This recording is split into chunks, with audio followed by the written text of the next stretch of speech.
Yes. Good morning, everyone. We will call the meeting to order. Mrs. Logan, please call the roll. Mrs. Bitter. Here. Mr. Comerford. Here.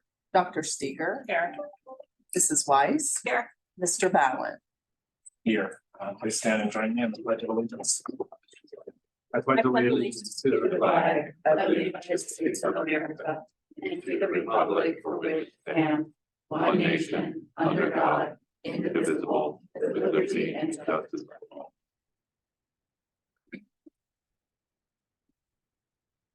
I'd like to start this morning with our mission and vision statement. And our mission is to create a culture of academic excellence through inclusive and innovative learning opportunities for the whole child. And our vision is to empower all learners to reach their full potential and competitive. In a motion to approve the agenda. Second. Mr. Comerford. Aye. Mrs. Weiss. Aye. Mrs. Bitter. Dr. Steger. Aye. And Mr. Ballin. Aye. The agenda is approved. I need a motion for the approval of the minutes. So moved. Second. Any comments or corrections from the board? Mrs. Logan, please call the roll. Mr. Comerford. Aye. Mrs. Weiss. Aye. Mrs. Bitter. Sorry, Mrs. Bitter. Dr. Steger. Aye. And Mr. Ballin. Aye. Minutes are approved. Public participation? We do have one. Danielle Grace did connect with me yesterday about public comments, and that's Thank the you. only one I've got. Good morning, Mrs. Grace. Good morning.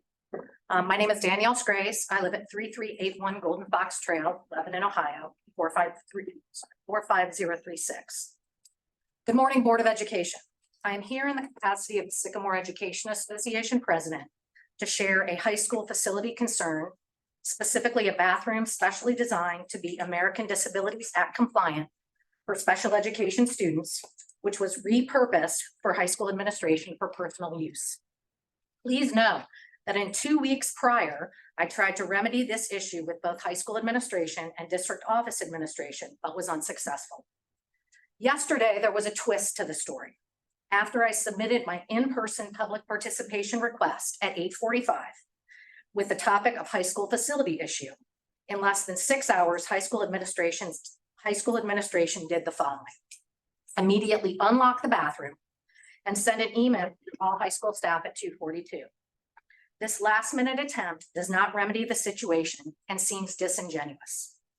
Therefore, I would still like to give you the background and the details. This bathroom is located in the special education wing, near enough to classrooms that a teacher is not always required to accompany a student. They can stand in their doorway and observe and ensure the student gets there, promoting student independence. For 11 years, this bathroom was accessible to special education students as well as all staff. It was ADA compliant. Students in wheelchairs were able to use it, as well as others with special needs. There are 2 other bathrooms available in special education. These are often used for significant periods of time for students with more severe needs, used to change their diapers or depends, and to shower them. So this 3rd bathroom is and was needed. The high school administration consulted special education leadership, who shared all of the former and stated it was a bad idea. However, administration ignored their expertise. It is now no longer ADA compliant, as a new vanity has been installed. In addition, a lock had been put on it. Only administration and administrative assistants have had access to it, and oftentimes it remained unoccupied. And as I said, it was unlocked yesterday. After multiple discussions of concern, the high school administration converted another bathroom, formerly a staff bathroom in the math wing, into a special education bathroom, thereby eliminating a bathroom that all staff could utilize, causing more upset. We have heard repeatedly from administration that special education students are a priority, as well as all means all. Having an administrative, personal, private bathroom is a luxury not afforded in a public school. This bathroom needs to be converted back to its original purpose, an ADA compliant bathroom to best serve our special needs students. Simply making the bathroom unlocked and accessible to more people still does not address the ultimate issue. Teachers, special service related providers, staff, and students would appreciate your immediate attention to this issue. The last minute attempt by high school administration to remedy this, their mistakes fall short. This only occurred after I submitted my request to speak on the issue. I truly hope that there will be more open communication with you, administration, and SCA moving forward, as it is in the best interest of all parties. Thank you. Mr. Ballin, if I may, just because it's not often that we talk about operational issues at a board meeting, so I do think it's important that's a portion of the story. Like, there are some critical details that are being left out, and some are not appropriate to share in a public session, but I will say there were 2 team members in the high school staff within the front office area that are battling serious illnesses. So I think that was one consideration that the high school administration was thinking about. Additionally, there was no reduction in the number of restrooms that were available to our students. There were 4 previously, there are 4 now. With the reopening of this restroom, that makes 5 that are available for students with special needs. ADA compliance within all of our restrooms are ADA compliant. We wouldn't be able to have them if we weren't able to. Mrs. Bitter, I appreciate you looking at me like that, but it might not be to your standard, but from a code standard, from a legal code standard that we're required to be to, Sure about it's that? ADA compliant. I'm positive because we wouldn't be able to get a building permit or open a facility without it. If it's changed after the fact, and that negates that. Mrs. Bitter, I'm not an architect and I'm not an engineer, but I do know that they design to that standard. I'm a lawyer, and I'm telling you. And I Because you appreciate get it your designed one way, legal built one opinion, way, but and then you change it. I'm not that's giving my not legal a- opinion, but I'm just that's- saying. So the restroom that was reassigned was larger than the previous restroom. So it was 4 square feet larger than the previous restroom, but I think it's also important to hear some of the steps that the high school administration has taken over the few months to better support our special education department in general. They've made master schedule adjustments, adding resource rooms and more co-taught courses. They're collaborating more with special ed chair, bringing them into planning meetings so that they don't overlook needs of any of our students. Much more coverage when it comes to, we've got a lot of positives around homecoming and being able to have everyone supported to meet their needs at homecoming. Advocated and educated our general education students or our teachers because, it is our responsibility. Special education students are not just part of our special education program. They're part of our entire high school program. It's everyone's responsibility to make sure they're getting what they need. We've added ramps, curb cuts, buttons to doors to make sure that it's more accessible at the high school. And then certainly we've added space for case managers and secretaries within the high school for the special education department. So I think it's hard to come here and just say a bathroom's been taken without the context of all the other things that were going on and all the other moving parts. There are adequate restroom facilities at the high school for all of our students. Whether or not a restroom is designated for use, I believe that's an administrative decision in the building. If there was a need to provide restroom facilities for some staff members battling illness, I don't know that the general high school staff or even the special education staff would need to be privy to information like that. So I just want to provide that context because I do think it's important, just not to hear a public comment. It sounds like we're not providing for special needs students.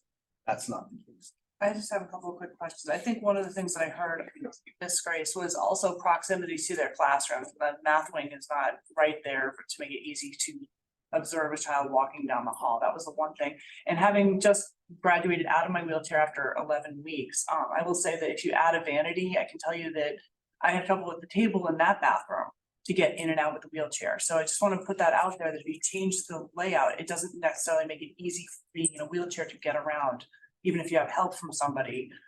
We will certainly take a look at it, but the restroom that's in question is kind of a standalone restroom on the outside of a wall by itself. There aren't immediate classrooms surrounding the restroom. Can I just sort of more of a point of order that this is obviously an important issue? And I'm glad that Ms. Grace brought it to our attention. I'm glad that she followed the chain of command by trying to get this resolved with Mr. Porter at the high school.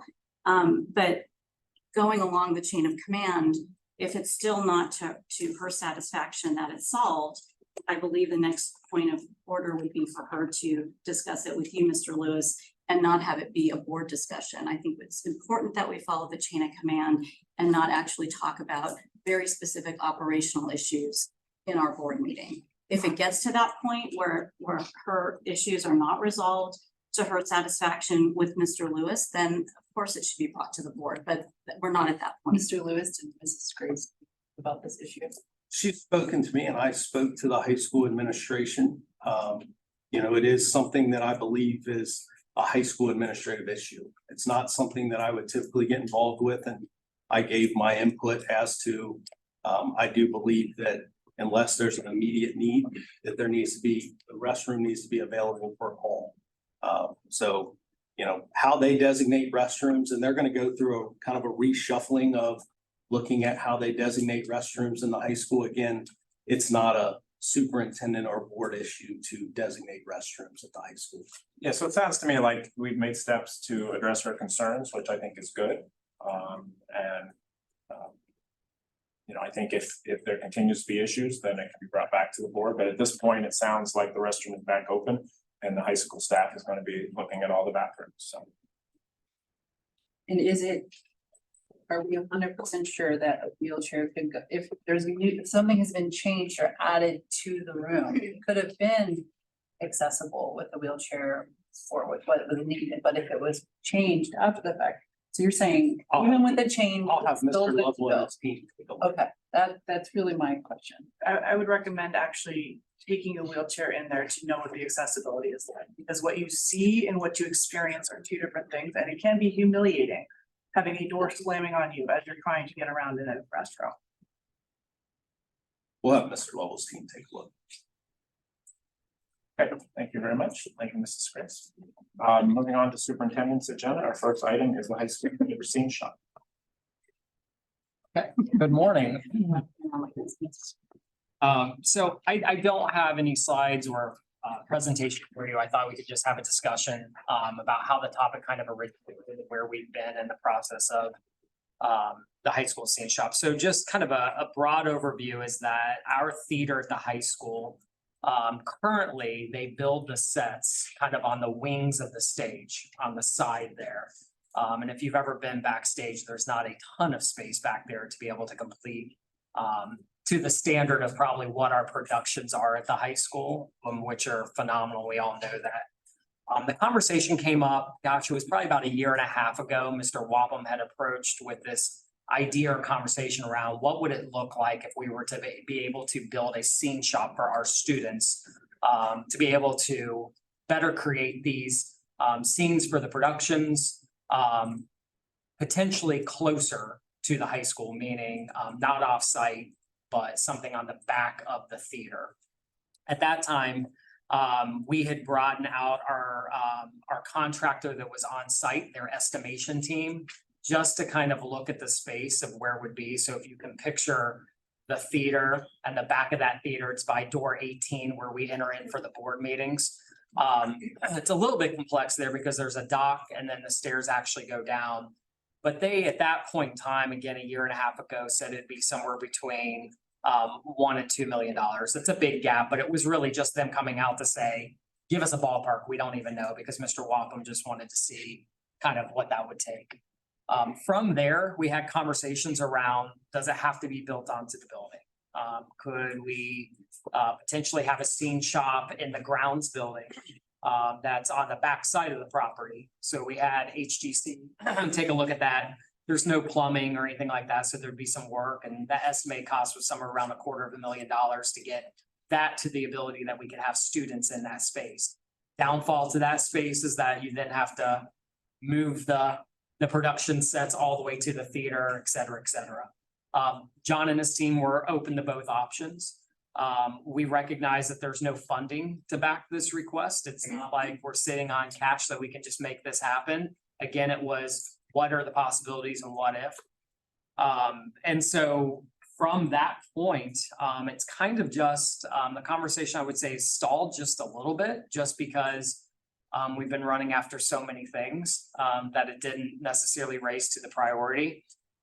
The other thing too, I'd like to mention with the grounds building aspect is that, well, although it was $250,000 to convert that space, and it's a decent space for what would need to be used, we would also have to fund the repurposing of our grounds crew, like where they might go. So it's not just the grounds building, it's where are we going to put the grounds crew as well. So there's an additional cost there that we have not run after. We haven't gotten any of those numbers. So I guess what I want you to hear is that the conversation has come up. There's a desire to have a scene shop at the high school.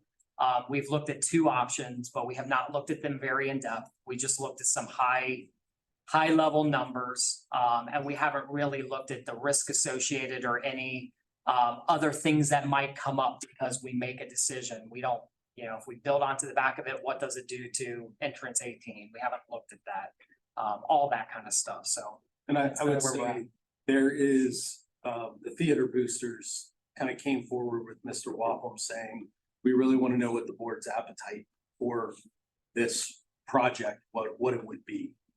And I think they're looking at if they were to raise a significant amount of the money or, you know, kind of get to a 70% level, would that be amenable to the board to say, hey, we will fund the rest? But we get into that conversation where the problem is we don't know what the cost is. We can guess, but until we get some plans to actually know what the cost is, it makes it really hard to chase after a goal. Yeah, So but I see this, you know, very similar to the discussion we had just our last board meeting on the baseball and softball. You know, if they want to start fundraising and raise the money to do an in-depth study, you know, I'm as one board member, completely open to getting to that 70-ish percentile like we've done for other fundraisers. But I don't have the appetite for the board at this point to fund an in-depth study to come up with the cost, because we didn't do that for baseball and softball. So if they were to fundraise and get the cost covered to cover 50% drawing, or kind of always talk to Mr. Lovell about good, better, best, because I think the best option would be to build onto the back of the theater. It's probably the most expensive option, but it saves some of the additional cost of, because like just from a labor standpoint, if you build at the grounds building, you've got to get everything safely. You know how big some of those sets are, get them over to, you know. I just think that's the precedence this board has done for the pool and for the softball. Well, it's helpful to be able to provide them direction, and that That's just my opinion. here's the, well, I think if everyone can get behind that, it gives me clear direction that I can get back to the fundraising team to say, you need to be able to fundraise the cost of the plans. Is there currently always an aviator option for donating to theater or marching band or? So that's a great question. I know that there's a general give, right? I don't believe. I do not believe there. We had not opened it up, but it would be a conversation with the Greater Cincinnati Foundation. And then realistically, it would be the theater boosters taking in donations, kind of like the athletic boosters below $5,000. It's a good question. We can follow up on. I'm sure we can. I just want to make sure I'm understanding everything. So we're thinking of doing some similar to what we did with the baseball field, for what we just talked about, trying to get the fundraising by the high school theater group families to come up with a amount of money that then they can raise to get the drawings or get 50% drawings or whatever drawings they can get. And then once they do that, then the conversation, are we saying as a board that then the conversation turns into, let's say it comes back that it costs, and I don't even know, this is what I kind of want to know, like, what's the range? Are we talking like $1 million, 2 million, or 500,000? Like, what's the, how much would something like this cost? Are we saying, once they do that, then we would consider potentially putting in some district money, and then it would be like a private public funding type of deal, or I just want to make sure I'm understanding the conversation we're having right now. Is that where? That was, we're having- that was my understanding of what Mr. Ballant Okay. had, that Okay. privately fund Like the 70 the 50% drawings. Yeah. And then the board would entertain we have set a precedent With the at 70-30. Okay, that's, I just want to make sure I understood what the 50 was versus the 70. Okay, but just in general, is it possible that we could have, I mean, do you think this is $1 million project, 2 million, or you just absolutely don't know because they've never done the drawing? So the rough estimate when they came out that they gave me, and I could look it up, was like $1.2 million for the back of the theater. But again, that was not looking at an impact study or anything like that. My guess is, again, I say between 1 and 2 million is probably where you're at with building on the back of that theater. What I can do to Mr. Lewis's point from the good, better, best is I can engage with an architect to run after 2 options.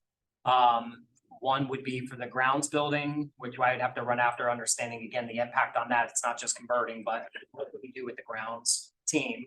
And then on the back of the theater. And then I can get that to Mr. Wapham and the theater boosters so that they understand the cost associated with getting the 50% drawings. Yeah, I just want to be clear that the goal of any fundraising, sports, athletic, band, should be 100% for these. We shouldn't set a goal of just being 70% and that the district will always kick in. You know, we did do that with the pool because we had a very, very significant donation. So I don't want it out in the community and these and our parents fundraising that they only need to get to 7%. The goal should be 100%. You know, would the board consider funding part of it? Absolutely. But the initial goal, I think, should always be 100%.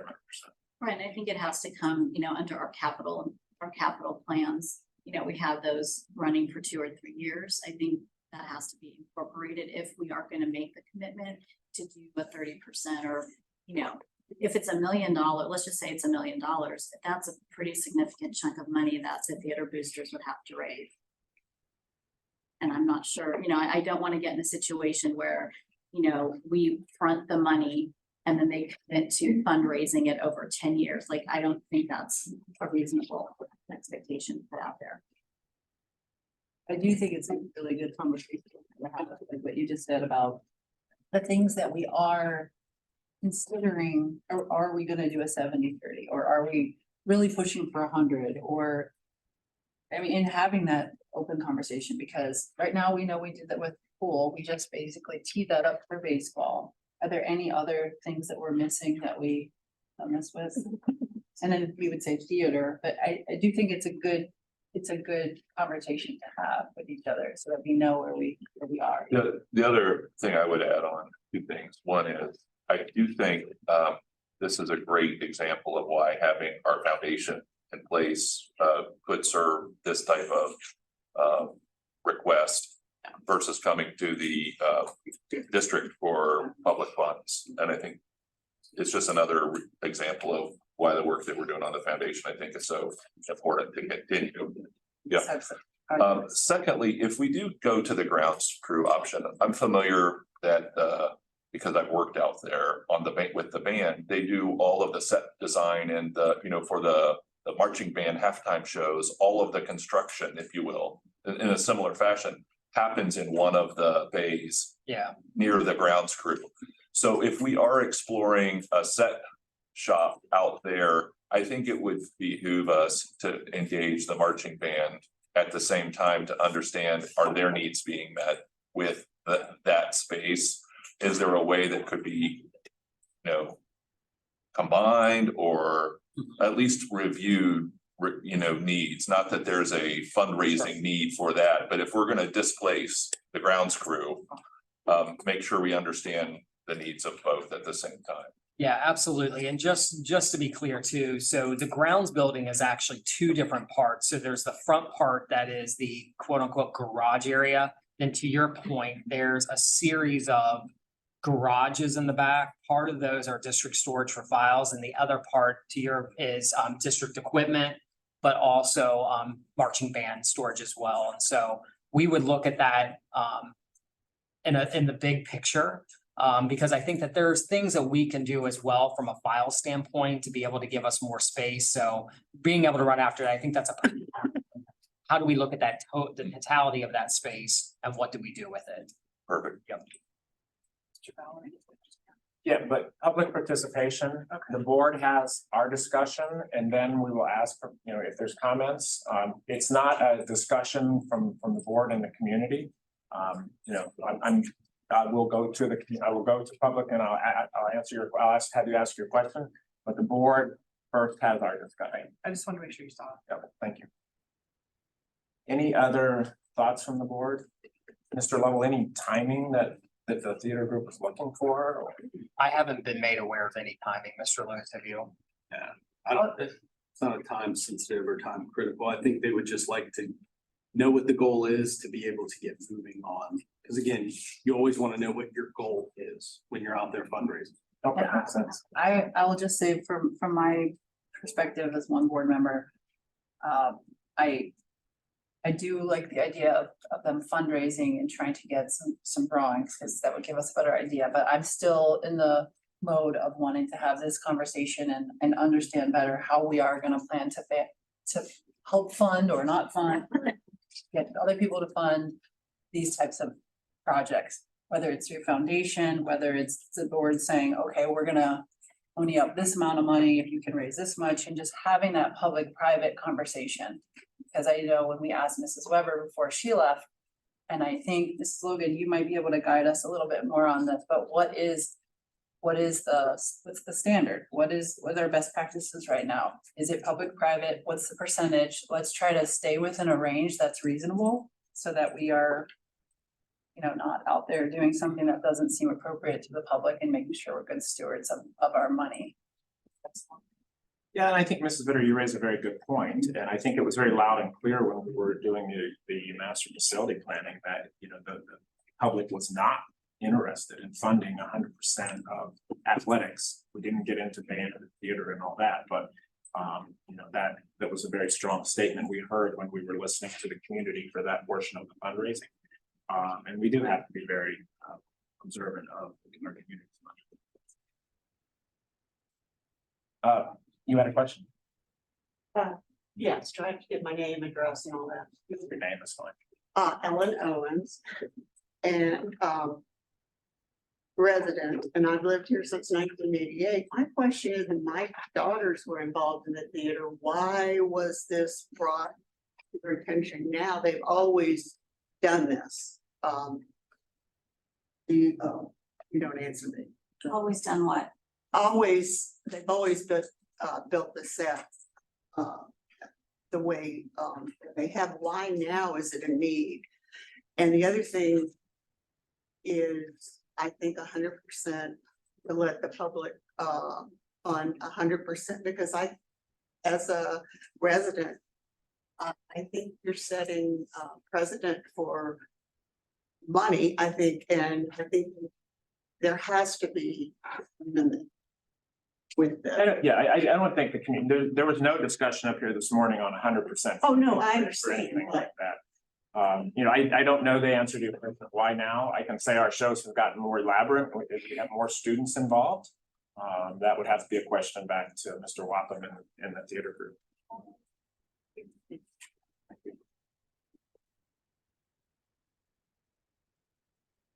Thanks, Brad.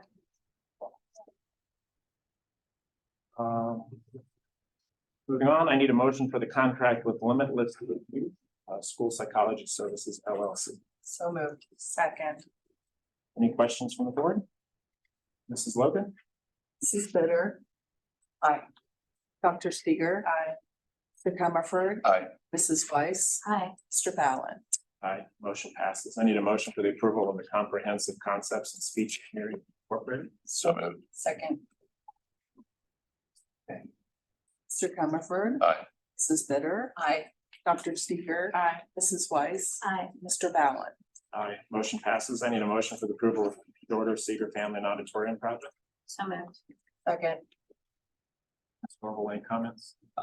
Just that on the low voltage, this is coming through as a change order. So when we talk about low voltage, we're talking about camera security system, things like that. That number was originally within the bid 80,000 or 70,000. So we did a lot of work to try to get that number down. So we had pulled it out to renegotiate what we wanted in that space. And then the platform steel is pretty standard. So this is all within contingency. We're not above the contingency like what we're gonna have. Let's go with it. Just say, that I appreciate the change order history that you provided on both of the change orders. You're very welcome. Shout out to my associate Sarah Thorson. She helps Thank with you, that. Sarah. Yep. Thank you very much. Yep. Logan? Mrs. Weiss. Aye. Mrs. Bitter, Aye. Mr. Comerford. Aye. Dr. Steeker. Aye.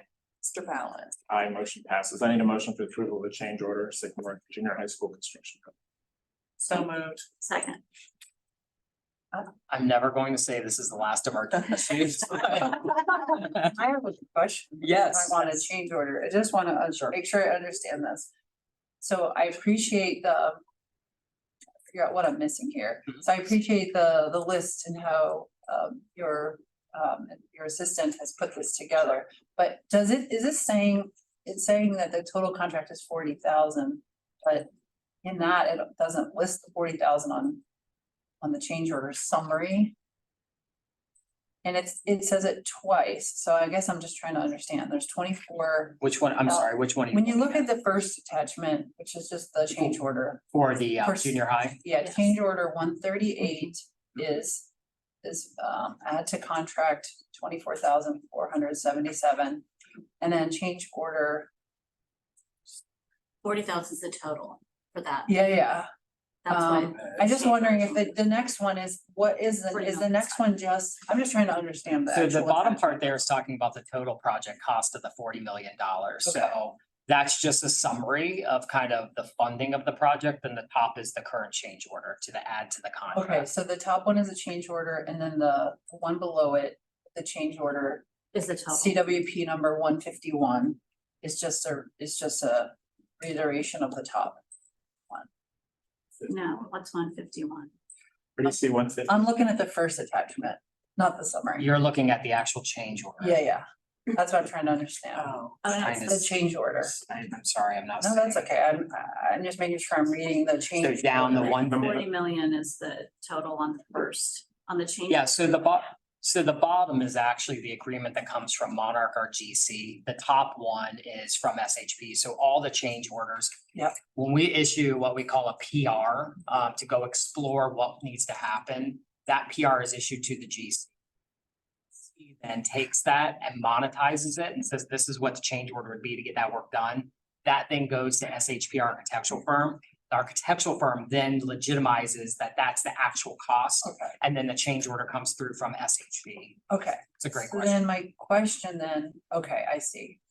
I think I understand Okay, now. and I was I'm looking happy- at, I was looking at where it says the public content, I was just trying to match up the Sure. change order with that and the summary, and I think I understand it now. So, Okay, if not, feel free to connect with me Okay. offline and I can help Mr. clarify. Lovell, I back in June, we approved this, I don't remember, 250. Change directive. The change directive, That's two right. hundred fifty thousand, I don't remember if my number's correct for soils.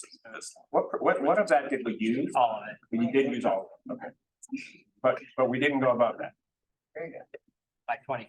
Thank you. This is 24,000 above and beyond the 250,000. Okay, just wanted to make sure I understood. And it just happened to be that I asked this on soil. It could have been anyone. I just wanted to mildly clarify a question that I had. No problem at all. Didn't Like, mean to bring it up on this subject. it's not easy to understand. So if you have more, it's fine. I can. So I'm gonna ask the obvious question. I think more locations are left to figure We're out. done. We're doing, After this time, no we're more figuring out. Wait a minute. So- No more soil issues, is that what I heard? No, I didn't Dr. say Sticker, that. lost sites that we need to touch is my question. Yeah, so the natatorium, there's still risk over there because we have the north loop that we have to complete with Okay. that we delayed. So Alright. there's risk on that project. There's no more risk at the transportation compound. There's no more risk necessarily at the junior high because all the site development has been completed over there. Probably natatorium is still where there might be some risk. Okay, so we're down to one possible location, got it. Yes, Never say never. And I will never commit to that. I said possible. I used the word, Learn my lesson on that one. use the word possible. Soil. Okay, I love it. Mrs. Logan, please call the roll. Dr. Steeker, I, Mrs. Weiss. Aye. Mrs. Bitter. Aye. Mr. Comerford. Aye. Mr. Ballard. Aye. Motion passes. Mr. Lewis, moving on to other. Yeah, just some good things going on right now. Open house tonight for the opening of the junior high. As you are aware, we try to wait until the building is fully ready so that we can showcase it to the community. So that'll be from 6 to 7 tonight on November 1st. I believe it's November 1st. But our students and our staff and our administration are looking forward to showcasing the building. And then immediately following that, we're going to have a session called Ask Us Anything. If you're familiar with Snapchat, that's a very familiar phrase. At November 1st, 7:15 to 8:15 tonight. So myself and some other district team members will be prepared to answer questions. And thank you to Mrs. Bombright for moderating that session for us. So marching band, another superior rating, this time at OMEA state competition. They are heading off to Orlando next week. So wish them luck for a safe trip and to showcase their amazing show. Again, if you haven't seen it, it's one of the best that I've seen in the years that I've been here. So water polo, our girls finished as the state runner-up this year, which is an amazing accomplishment. They did beat Mason, go to the state finals, so I always love hearing that. Our girls golf team finished 5th at state, so that's our highest placement ever. Boosters Poker and Euchre Tournament, November 11th. Blue Ash Pumpkin Chucking Event, November 4th. That's this Saturday, 11 to 2. The guest chucker happens to be me. I'm pretty excited about that. I get to chuck the first pumpkin, so we'll see how their contraption works. And then they've asked me to eat, pumpkin pie eating contest, so I do like pumpkin pie. I'm not sure I love it that much. But we'll see. E.H. Green was awarded a Interior Design Award of Excellence by Learning by Design for the Fall Architectural and Interior Design Awards. So just a reminder to our students, get ready. It's time to fall back on the clocks this Sunday, so be prepared for that.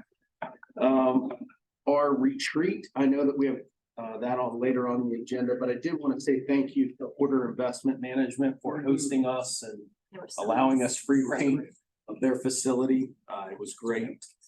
And then the last thing I had is just, I always think it's important, and this is something we've tried to do more of. It's just so that you hear the amount of collaboration that is going on between our curriculum department and our teaching staff. On October 10th, we had all 6th and 7th grade teachers here designing ELA units, English Language Arts units. They facilitated collaboration, alignment, cohesiveness between basically green and the junior high. So we had 5 6th grade teachers and 4 7th grade teachers here. On October 12th, we had 8th and 9th grade teachers here designing ELA units. Again, alignment, cohesion, collaboration between that transition from junior high to high school. So there were 4 8th grade teachers and 5 9th grade teachers here.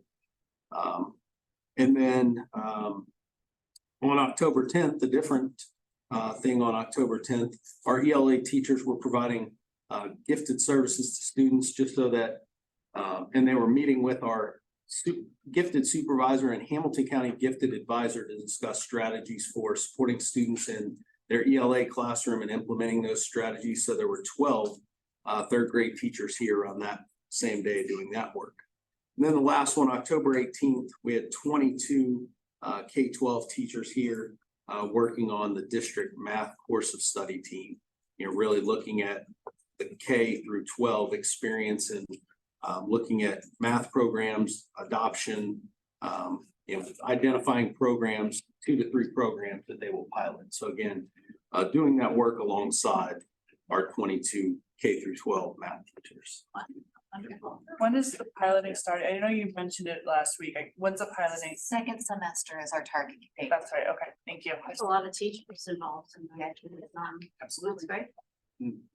Kudos to Becky and her team, because they're always utilizing every little space in this building to collaborate with staff. Always nice to hear that we're gonna be collaborating with the teachers. Yeah, great, thank you. Thank you. I need a motion for the approval of the personnel consent agenda.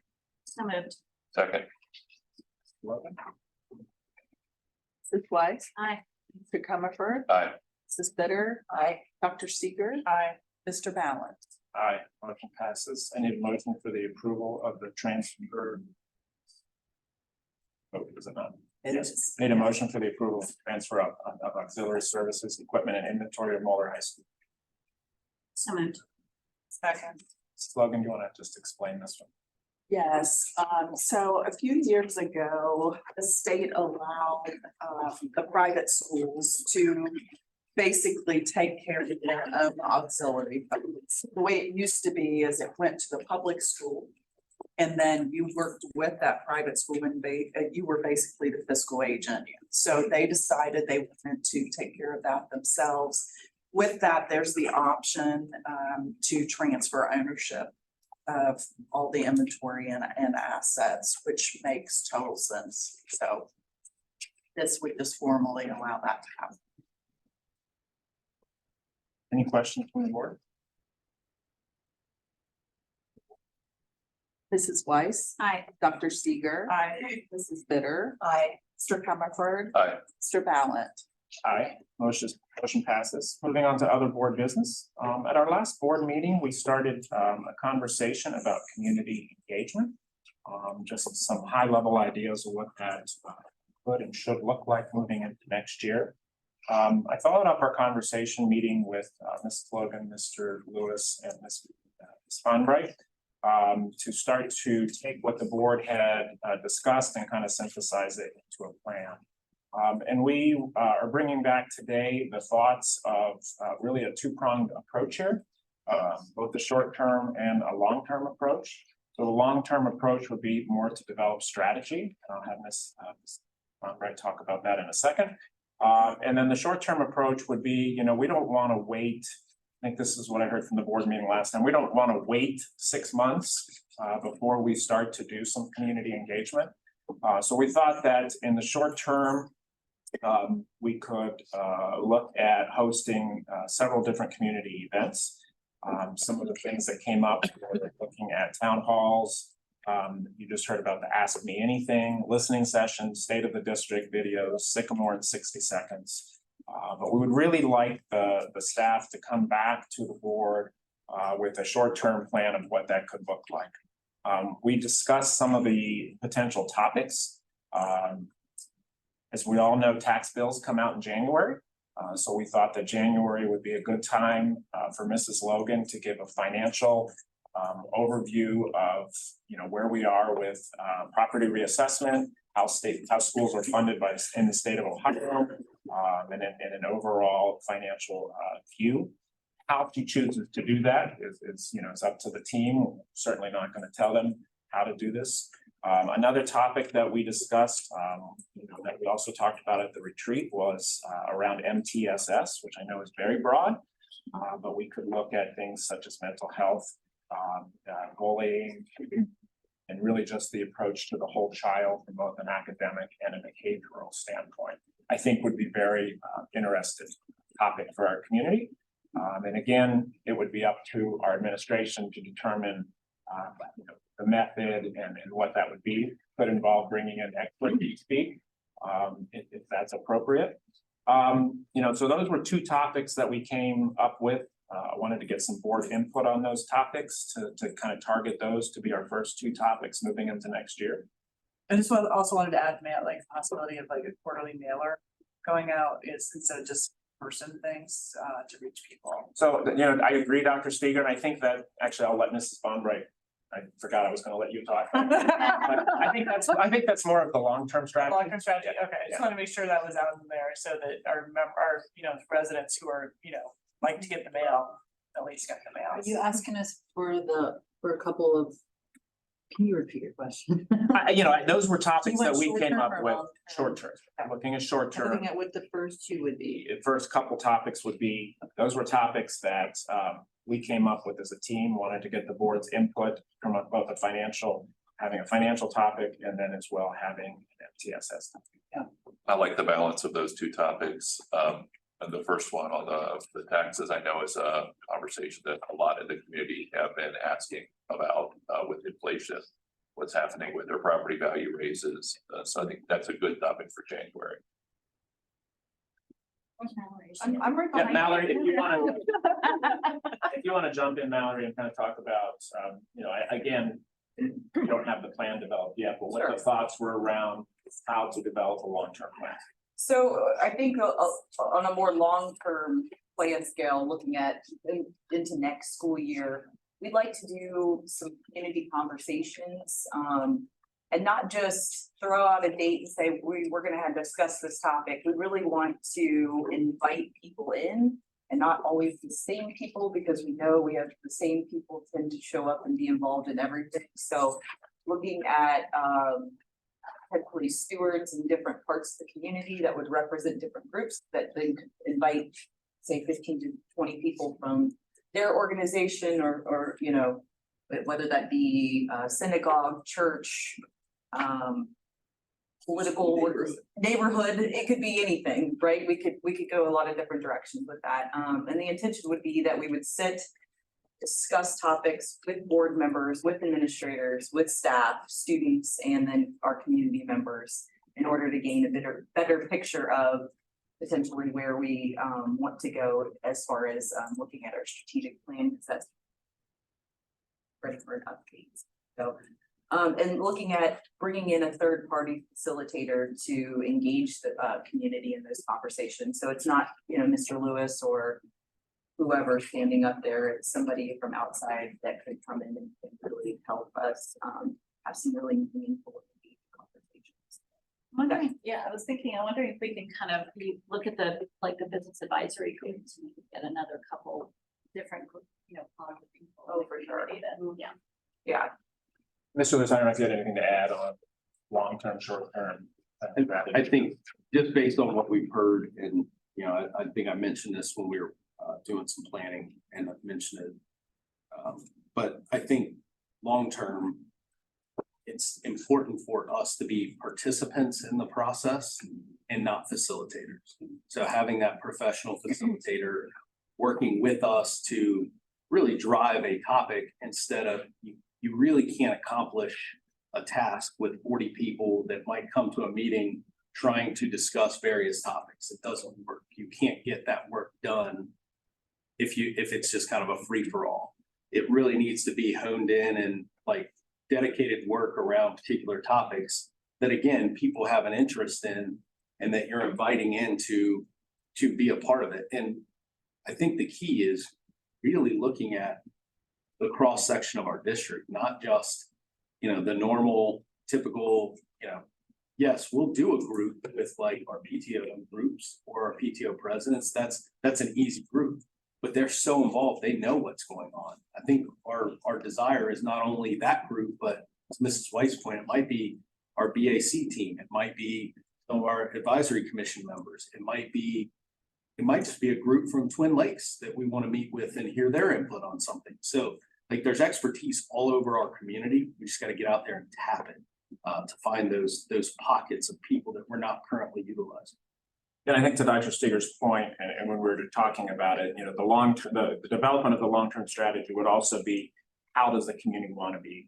How do they want to be engaged? Is that quarterly mailings? Is it more emails? Is it videos? Is it coming in? Is it having listening sessions to really develop not just what are the topics, but the how to it as well.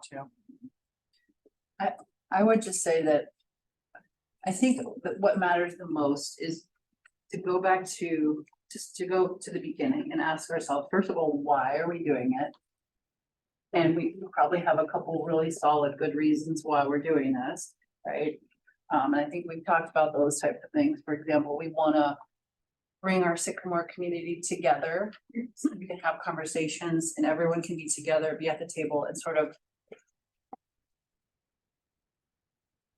make sure everyone is feeling heard, right? So everyone can be together and I guess have a positive connection together. I'll just put that in the most diplomatic way.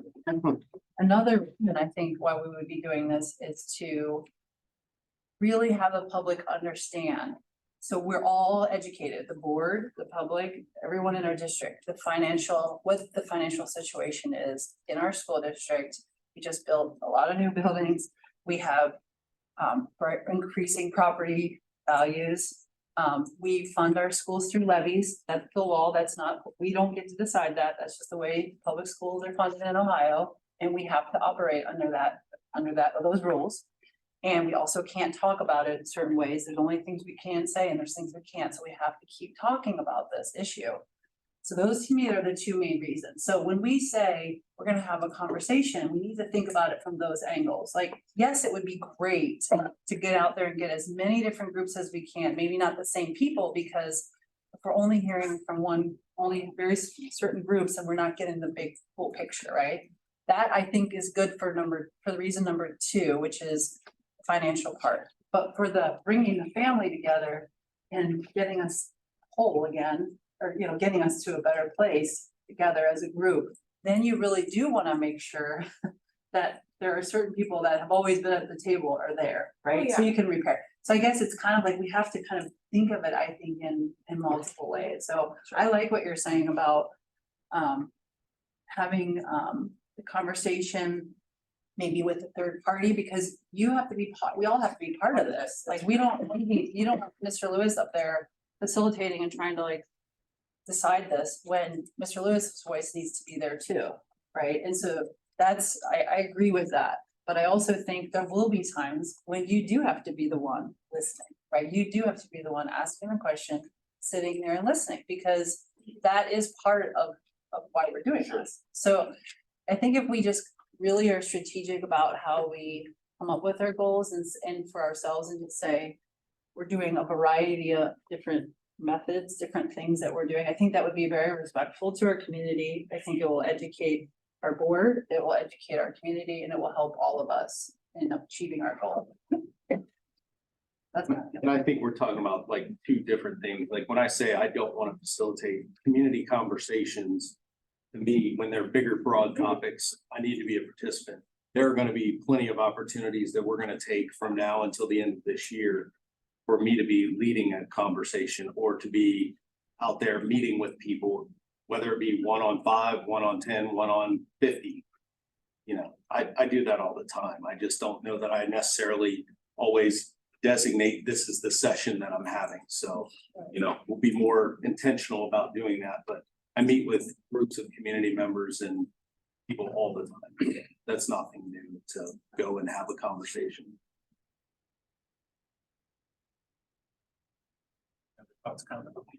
Great, thank you very much. Next item on other board business, on Friday, we did hold our academic retreat, the board did. We spent the better part of a day meeting with our administrators, both here at the district office as well as building level leaders.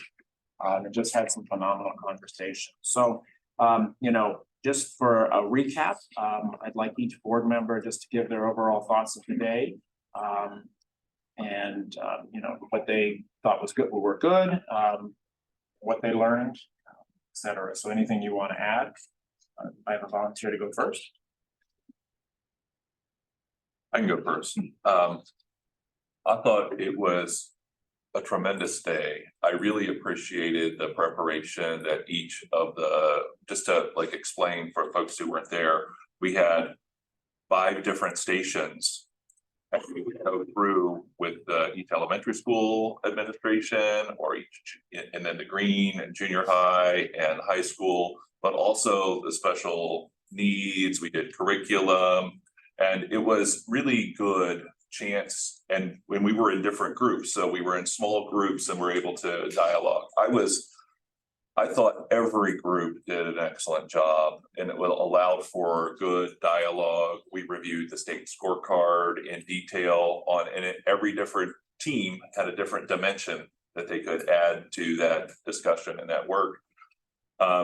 It reaffirmed the passion passion and the quality of the leadership that we have for me in each of the areas that were discussed. The overall, this administration is doing fantastic work.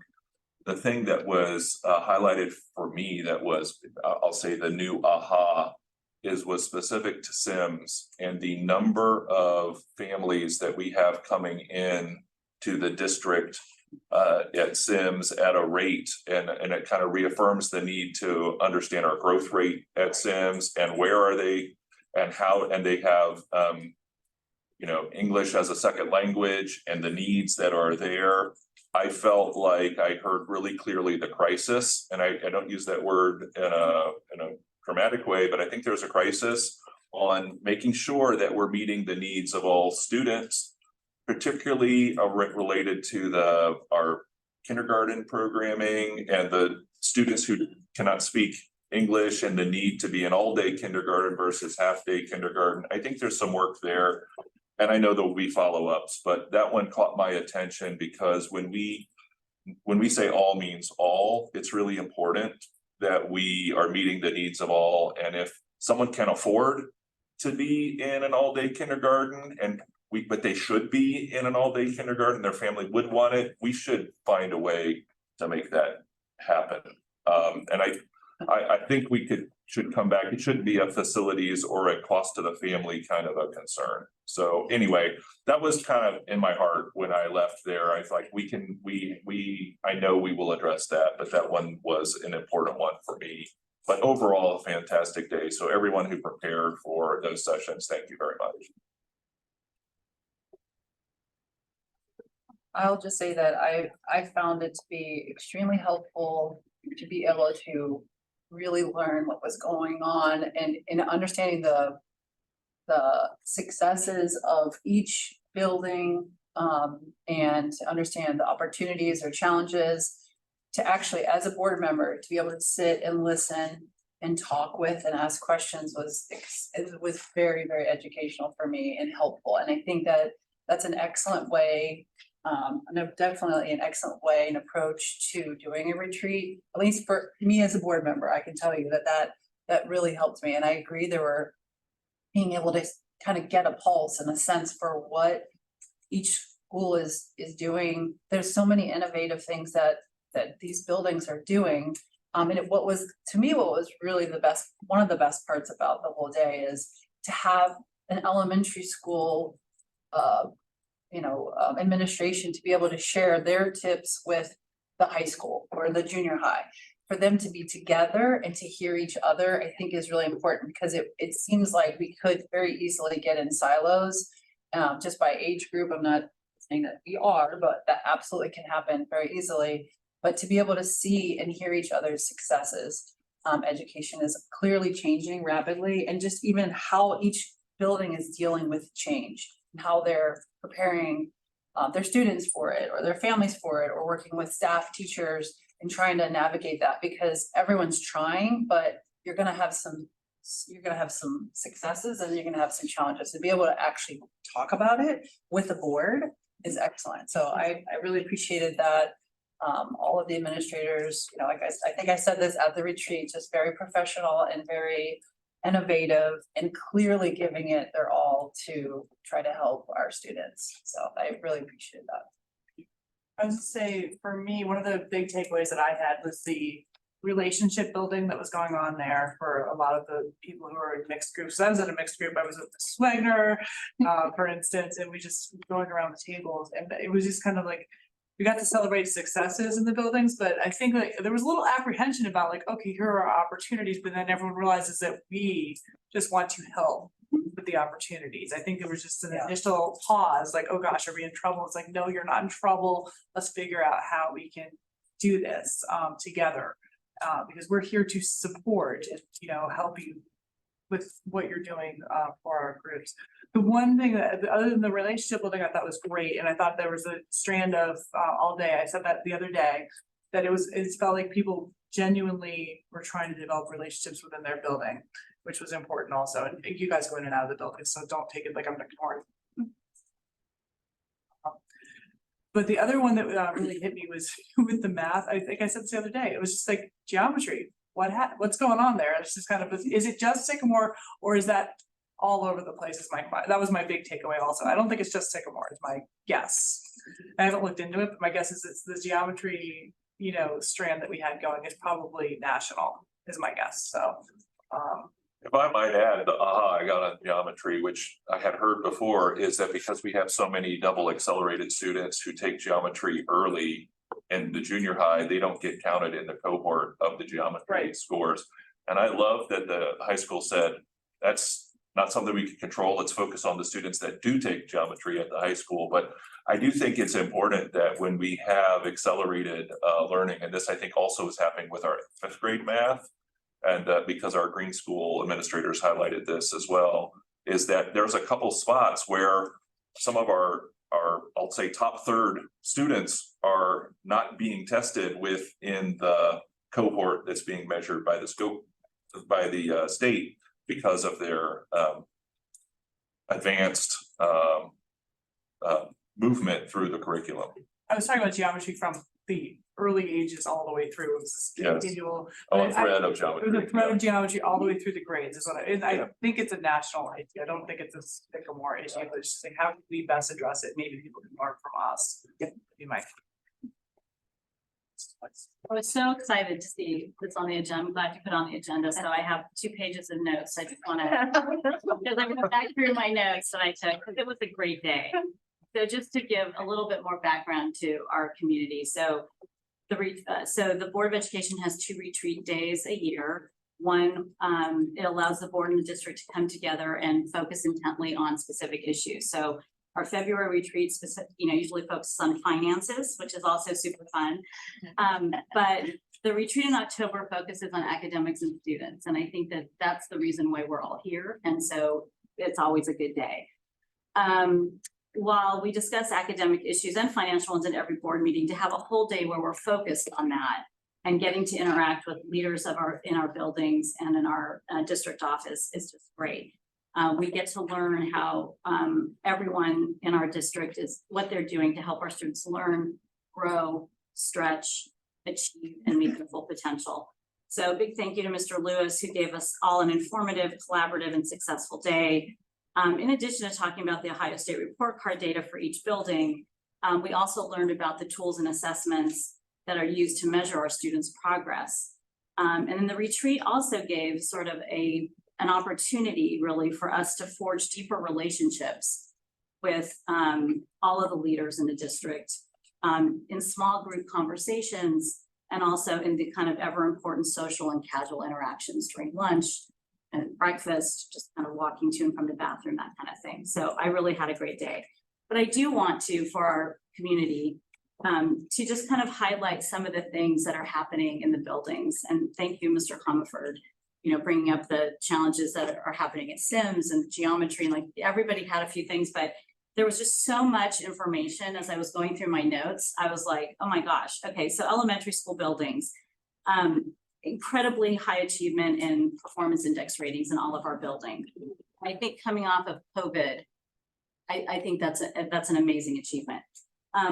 Following student cohorts by grade level to measure progress, welcome camp for English language learners, expanding instruction for gifted learners, tier 2A and 2B intervention by the general education teacher, MTSS, vertical articulation and collaboration among all buildings, using Acadience, which is a screening and benchmark tool to better assess students, science of reading, increased parent engagement and parent education, implicit bias training for staff, win blocks, which is what I need at the elementary schools, and growth in math for specific groups of students. Those are just some of the highlights of the elementary buildings. Green School, performance indicator growth of 10 points over 1 year, amazing. Opportunities for 5th grade math growth, which I think we referenced. Increase of moving more students into accelerated math. From 2017, 2018 in our district, we have served, in 2017-18, we served, I think, a little under 6,000 students in gifted services. This last year, over 12,000. That's amazing. Over 600 students involved in clubs at the Green School, new elective to teach students about executive functioning skills, team teaching, adjusted the bell schedule. They have a flex bell similar to the WIN at the elementary, which provides stretch and growth opportunities for all their students. Intervention pulling, in and out, so it's not for a whole semester necessarily, it's what that student needs at that moment. Vertical alignment and consistency in teaching. The junior high change in the culture of that building, which has been amazing. Focus on the whole child, connection, preparation, and experiences is what they're focusing on. Students requiring intervention services now have opportunities to take electives. Improved collaboration across departments, common planning time for teachers, performance index of 104, map data for tier 2 intervention with new entrance and exit criteria, one-to-one tutoring for reading with a grant from the state of Ohio, vertical articulation with the Green School and the high school. High school, performance index of 104.1, focus on geometry, not just at the high school, but from elementary all the way through. Vertical articulation, MTSS, what does it mean academically as well as behaviorally? Recruitment of students to attend the high school and moving the culture of the high school. Curriculum. Boy, I had to go back and look at my notes a lot, Becky, to get this one. MTSS framework, addressing the needs of the whole child, academics, prevention, intervention, and enrichment, school and community engagement, professional learning, database decision-making, and behavior. Database decision-making, I said already, screening, multi-level instructional and behavioral systems, progress monitoring, and aligning with the Sycamore School's strategic plan. Office of Student Services, and behind me, and someone who's not here right now. Specialized classroom programming and focusing on the continuity of programming for students and meeting the needs of our most impacted students. Behavior programming, which affects 24 students, focusing on 4 building programs, collaboration and training in the continuum of services, graduation pathways for students with disabilities, and MTSS implementing the district-wide framework. And last but not least, communications. Social media presence, how all the stuff that Mallory does, like how many, that it just made me nervous how many posts you have to do every day.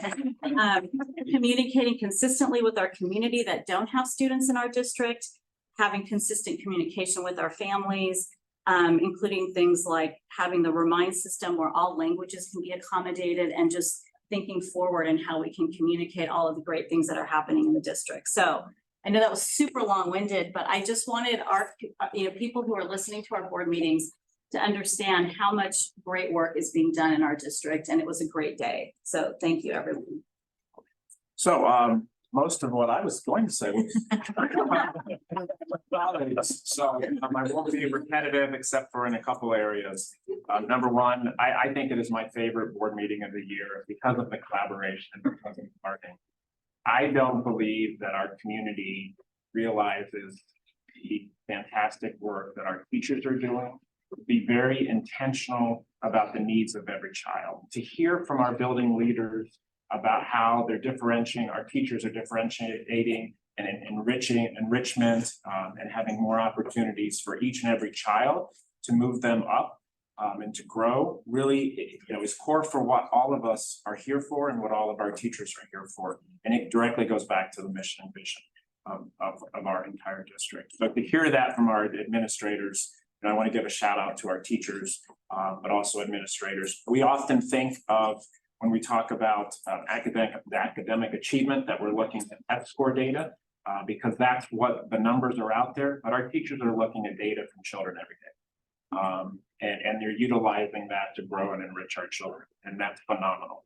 The intentional collaboration among the group was fantastic. And I use that word purposely, intentional. It was phenomenal to hear, I think somebody mentioned it, elementary school teachers or principals and building administrators interacting and learning from high school and vice versa. Mr. Porter gave a shout out, I think, in our recap at the meeting that, he wanted to connect with Mapledale to learn about some of the things that Mapledale was doing, because, there's opportunities even at an elementary school that we can transfer up to our high school as well. Geometry was on my list, and I agree that it's a national issue. And, if you look at the data, we are above the national trends, which is good, but there's always still work to do. And the vertical alignment, really to have the continuum of education from when a child enters kindergarten all the way up through high school. And then finally, one of the things that really stood out with me was the focus on culture. You know, yes, academics are important, but if you don't get that culture piece right, you know, it does impact academics as well. So thank you to everyone. Thank you to our district office staff for their preparation. Thank you for our buildings for all the work they did in putting into it. It was just a great day to really learn, you know, what's going on at each of our buildings. Thank you. Any comments from district office staff that we didn't cover? The only thing I was gonna ask is, because we spent some time yesterday debriefing with our team and just, you know, I think one of the pieces of feedback is 5 stations is a lot of listening, it's a lot of detail. So I think one of the things that we might implement for next year is looking at kind of 3 rounds instead of 2. Trying to break it out a little further so that, because there were a lot of, you know, one of the commonalities or common themes is, look, if you listen to the elementaries, they work so well in our, you know, the vertical and horizontal articulation that they concern themselves with. There were some common themes that if you listen to 4 of the 5 stations on that rotation, you picked up some nuances like about Sims or about different buildings, but overall, so I think some of our teammates were like, you know, I would have liked to hear my elementary colleague go. So trying to break it out just a little bit further, you know, I think, and especially the 5 through 12 colleagues, they would have liked to hear each other's presentation. So I'm thinking like 2 elementaries and 1 of the middle grades, 2 elementaries, 1 of the middle grades, and then the high school and some district teams. A different mixture, giving a little more space, probably a little better break in between 3 sessions, because a lot of listening, it's a lot of engagement, and you do need that, you know, 10-minute break to kind of walk away and kind of gather your thoughts. So that was one major piece of feedback that I kind of heard from the team. So I just want to make sure there wasn't anything else. You know, we're always in a continuous improvement mindset, even when we think it went well. We changed some things this year from last year. It's certainly a stark difference from, you know, retreats that we've had in the past. So just want to keep moving forward and looking for ways to be better. So even if you don't want to share that right now, if there's some feedback that you have, if there's things that we need to consider, please send me an email. I'm happy to kind of think about I that. have just a few things that I wanted to bring up. So I did think it was very valuable for when they heard each other. I think that was very valuable because that brings vertical alignment, right? That's how you get vertical alignment, when people are able to talk and understand. If you understand from the elementary age, you know, area all the way up through what's happening in high school, you can prepare for that and vice versa, you can help each other out. But to me as a board member, I know that Sycamore teachers are doing amazing. I know the building administrators are doing amazing. I know Sycamore is doing great. I read the report cards, I hear everything you say, and we're knocking it out of the ballpark. I know that. Like we get great things going, but we also have some things we need to work on, right? So for me, I just wanted to make sure they didn't forget to tell us, you know, first, like get to the meat of it, like get to the, okay, what are your innovative things that you're doing so you can share like your practices with each other, right? Because some people have some amazing ideas, like they're doing things that are working, they're trying stuff out, like share it with each other. And then the other one would be the opportunities, like what are the challenges? Because we want to be a resource as a board. We're supportive of you. So if you're saying, okay, we tried this didn't work, we're trying this, we really need some support here, then we want to know that so we can support you. So every time we would have a session, I would try to say, like, please tell us somehow, like get the word to us, because you put that at the end. And it's not that we don't want to hear the successes. We're proud of you. Awesome job. Good going. But like, we're not trying to highlight the negative. We're just trying to help you with what you need. Right? That's how I see it. Like, that's what as a one board member, that's what I want to hear. It's not because I want to hear the negative or the bad. I just want to know how can we help you? So maybe, just so I'm understanding you, Mrs. Fitter, maybe a little bit less time on that first part of the overview, if you will, and more time in the meat of Yeah. just like an open problem solving kind of conversation. Yeah, let us know how we can help you. And I Because do it. because we're getting all the report card data. I've read the report card. You presented it to us. We know, I mean, it's broken down. So I appreciate it because they're explaining like, well, this is why this happened. That's actually helpful, but Yeah. like, it could be less of that, you know, less.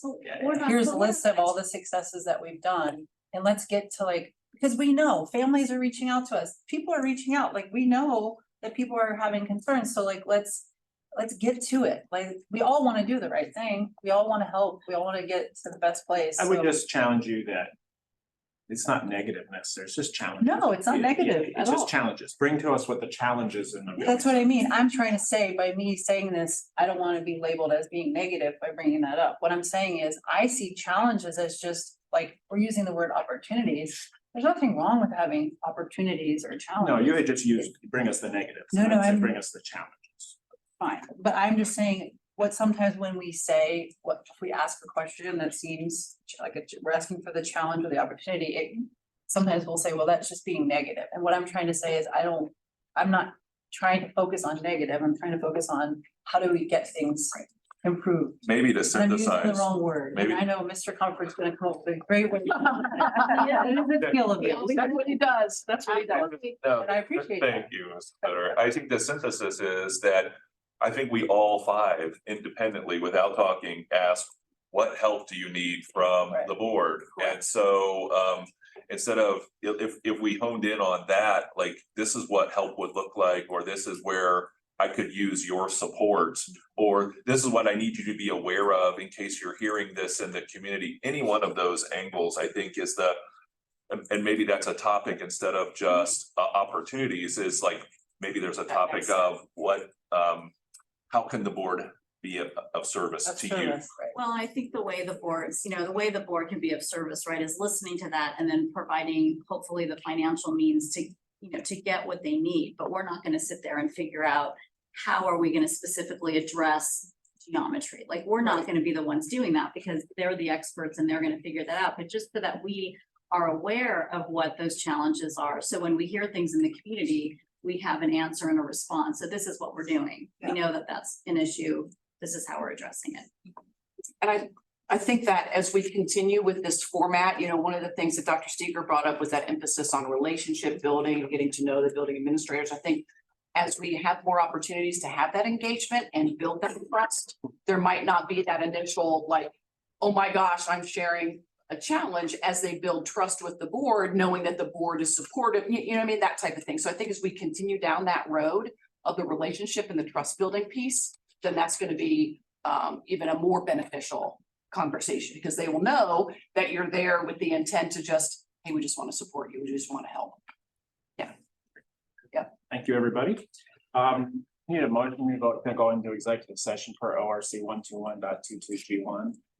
Consider employment and compensation of a public employee, and ORC 121.22G5. To discuss matters required to be kept confidential by federal or regulation or state statute. So, Second. Mrs. Logan? Mrs. Weiss. aye. Mrs. Bitter. Aye. Comerford. Aye. Dr. Steger. Mr. Ballard. Aye, motion passes. We do not anticipate coming out with any votes. So after executive session, we will adjourn our meeting. Thank you, everybody.